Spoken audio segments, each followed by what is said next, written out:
fait un peu tout le type de femme, évidemment, mais en même temps, j'ai pas personne en tête quand je crée quelque chose. Disons que je crée un vêtement ou un item, une robe que j'aimerais porter moi.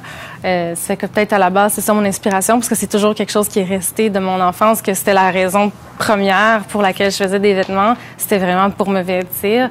Puis vêtir mes amis, c'était vraiment... ça fait que j'ai comme gardé ça, l'idée de faire des vêtements que je sais que moi, j'aimerais porter.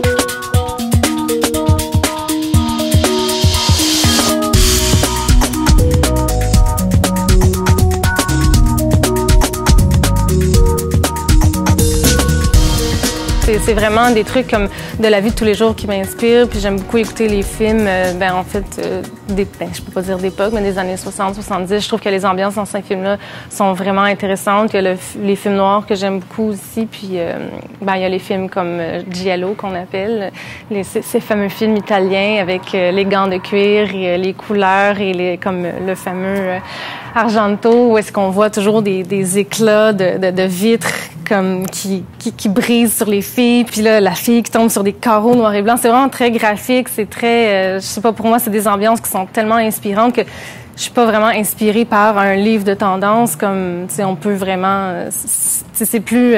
c'est vraiment comme plein de trucs que je vais voir qui vont faire comme « Ah, wow! » Des pochettes de vinyle, n'importe quoi, des choses comme ça. Ça fait que c'est vraiment comme des lignes, des ambiances qui vont vraiment m'inspirer pour des ambiances de collection. Bien, le processus de création, il a un petit peu changé au fil des années parce qu'au début, je dessinais plus. Avant, j'avais beaucoup mes idées, mes ambiances. Je savais un peu où est-ce que la collection, dans quelle direction je voulais qu'elle s'en aille. Récemment, je fais plus comme une recherche de tissu sans vraiment avoir fait le patron, mais tu sais, je vais comme juste voir comment il tombe, le mettre sur moi, tenir le rouleau, regarder un peu comment ça bouge, tout ça. Puis là, ben, je vais comme faire, ah oui, bon, peut-être dans ça, je verrai une robe un peu plus drapée ou ça, finalement, non. Puis c'est clair, évidemment, qu'on se trompe toujours un peu. Des fois, finalement, ça réagit pas de la même façon. C'est que, on essaie d'y aller plus en moulage avec les plis, essayer de travailler les tissus, surtout justement des trucs qui sont très drapés. C'est difficile de faire en patron, là. Puis j'aime beaucoup ça. Ça fait que dernièrement, j'essaie d'en faire toujours un peu plus puis d'expérimenter à chaque saison. Je dirais en fait que je pourrais me reconnaître dans quelque chose qui est assez structuré.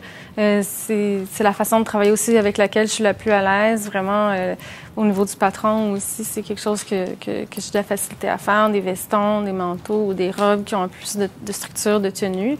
Mais non, c'est ça. Je dirais qu'il y a un certain côté edgy, mais ça reste sobre. Puis... c'est des petits détails, des plis. Souvent, je pense qu'il y a des plis dans les trucs ou dans les découpes, des trucs asymétriques, structurés.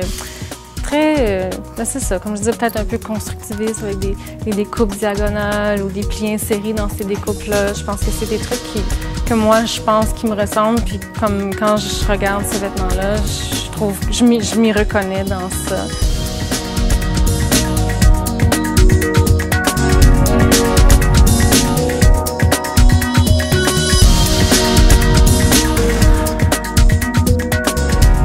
Valérie Dumaine, designer de mode.